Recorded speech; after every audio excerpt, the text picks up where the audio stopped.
আসলে আপনি যা দিছিলেন সব এত সুন্দর করে যত্ন করে রান্না করছি, হুট করে 7-8 জন মেহমান আইসা করছি।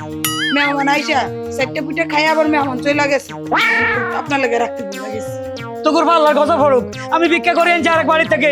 তোরা আমার মাছ চাল সব খাই লাইছস, তোরা মানুষটা জানোয়ার। এই তোরা এত খারাপ কারে?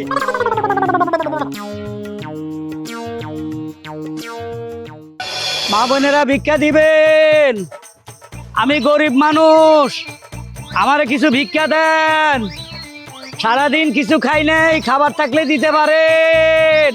ভিক্ষা দিবেন নি গো ভাই? মা বোনেরা কে আছেন ভিক্ষা দিবেন?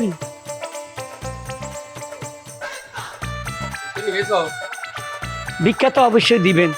তার আগে একটা কথা কই ভাই। কি কথা? আপনার মুখটা দেখে মনে হইলো আপনার ভালো মানুষ, দয়ালু।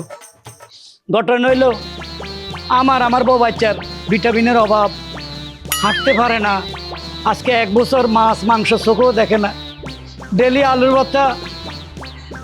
ভর্তা আর পোড়া মরিচ কয়দিন খাইতে পারি ভাই? যদি আপনার বাসার মধ্যে একটু মাছ মাংস থাকে দিলে অনেক উপকার হইব। ঠিকই কইছো। তুমি কোনো চিন্তা করো না, আমাকে ঘরে তো মাছ মাংস আছে, আমরা দৈনিক খাই। আমি দেখি তোমার জন্য কোনো ব্যবস্থা করতে পারি কিনা।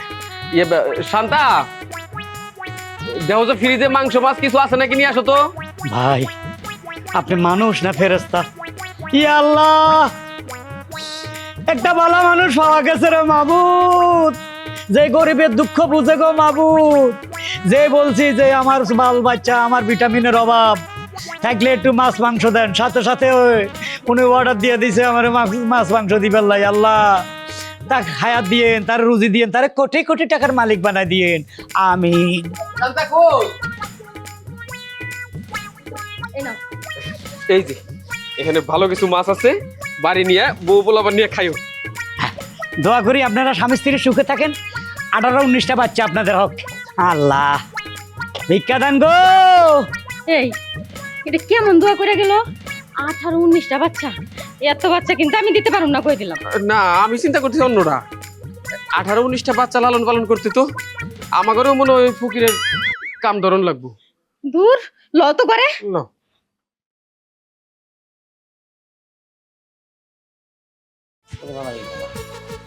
তাহলে যে মৌসুম দিচ্ছে কেমনি কি করতাম, এই তো মনে হয় চলতেছে না। আমনি উনি গো এদিকাও, বলছিলাম কি ঘরে কিছু আছে খাওয়া দাও, কি যাতে পেটটা মনে করে ছোট করতেছে, কিন্তু মনে দৌড়াইতেছে। খাবার দাবার কোথেকে পাবো? লাস্ট কয়েকদিন ধরে তো কোনো ইনকামও নেই আর বাজার সদাইও নেই। আমি কি করতাম? এখন যদি কোনো কিছু ধান্দাবাজি না করো তাহলে কেমনে আসবে কও? ধান্দাবাজির লেগে তো বাইরে কিন্তু সুবিধা করতে পারি না। এখন মানুষ যে চালাক হয়ে গেছে, কোনোভাবেই কোনো কিছু করা যায় না। সেটা তো আমারও লাগছে, কিন্তু মুখ ফুটে তোমার বলতে পারতেছি না। কি আর করবা, কি বেতন লাগছে। এক কাজ করো, চলো বেরুই, দেখি কোনো কিছু করতে পারি কিনা। যাও জুতা পরো। ভিক্ষা দিবেন নি গো বাবারা মারা? বাহ কত বড় লোক।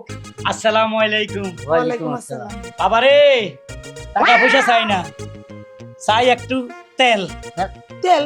তেল দিয়ে কি করবেন? কি তেল চান? মারে আমার শরীরে ভিটামিন নাই, কইছি আর এক বাড়িতে গেছি, আর সে আমারে কতগুলা মাছ দিছে, কেজি 3 মাছ দিছে, দেশি মাছ। আমার পোলটা চাইলেও আছে, এখন বাসায় যাইতে এগুলা ফাঁকামো, তেল নাই। যদি পারেন 1 কেজি সোয়াবিন তেল আমারে দেন। আহারে, আপনারা দেখে খুব খারাপ লাগতেছে, খুবই কষ্ট লাগতেছে। আপনার মতো এরকম মুরব্বী একটা মানুষ, অসহায় মানুষ, মানুষের ধারে ধারে ঘুরা মাছ চাল তেল এগুলো টোকাচ্ছেন।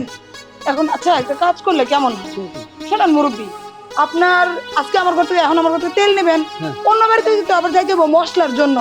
তার মুরব্বী মানুষ কত ঘুরবেন, আপনার পা ব্যথা করবে না? আপনি আপনার চাল আর মাছগুলো আমার কাছে দেন, আমি রান্না করে আপনাকে দিয়ে দিব, না আপনি বাসায় গিয়ে পোলা মেয়ে নিয়ে খাই। ওরে মা, পৃথিবীতে এত ভালো মানুষ এখনো আছে, আল্লাহ 100 বছর বাঁচাই রাখুক। কে এত উপকার করে? এলন মাছ, এলন এখানে চাউল আছে 2 কেজির উপরে, সুন্দর করে ভাগ কইরা যদি পারেন আপনারা আমার ছোট একটা ডেক্সি দিন, আমি আবার দিয়ে যাবো, বুঝছেন? সুন্দর করে টিফিন করে ব্যাগ দিয়ে নিলে তো পরে যেতে পারে, আমি টিফিন করে বক্স করে সবগুলা দিয়ে। ওরে খোদা রে, এত ভালো মানুষ, টিফিন গাড়ি বাড়িয়েও দিব। আপনি এখানে বসেন, আমি গিয়ে রান্না বসেন। আচ্ছা আচ্ছা যান।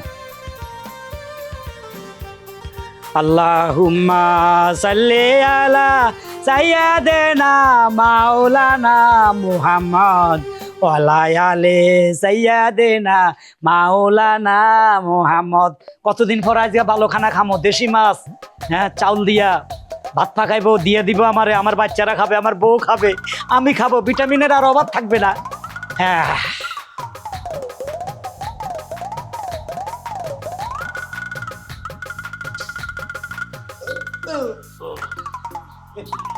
চাচা, কাহা এ চাচা মিয়া, ও কাহা আপনি এখনো ঘুমাই রইছেন, জান নাই? মামনি ও, আসছো?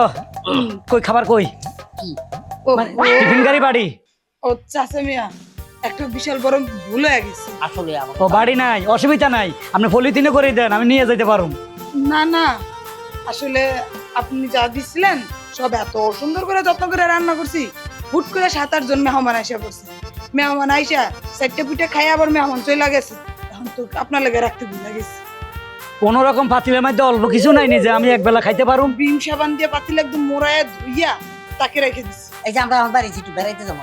এক কাজ করেন, আপনি আরেকদিন মাছ, তারপর চাল, মাংস যা পান নিয়ে আসবেন, আমি খুব যত্ন সহকারে রান্না করে দেবো। এই মগের মুলুক পাইছস, এত করবো কোথার গজব পড়বো, টাটা পড়বো, আমি এত কষ্ট করে ভিক্ষা করে আনছি, তোরা আমার মাছ চাল সব খাই লাইছস, তোরা মানুষটা জানোয়ার। এই তোরা এত খারাপ কা রে, এ তোরা এত খারাপ কা, ওই তোরা এত খারাপ কা, এই এই তোর বাড়ির গোষ্ঠী গেলে তোর বাড়ি ভাগিয়া ভাই, বাড়ি ভাগিয়া ভাই, বাড়ি ভাগিয়া, তো জুতা লই যাবো।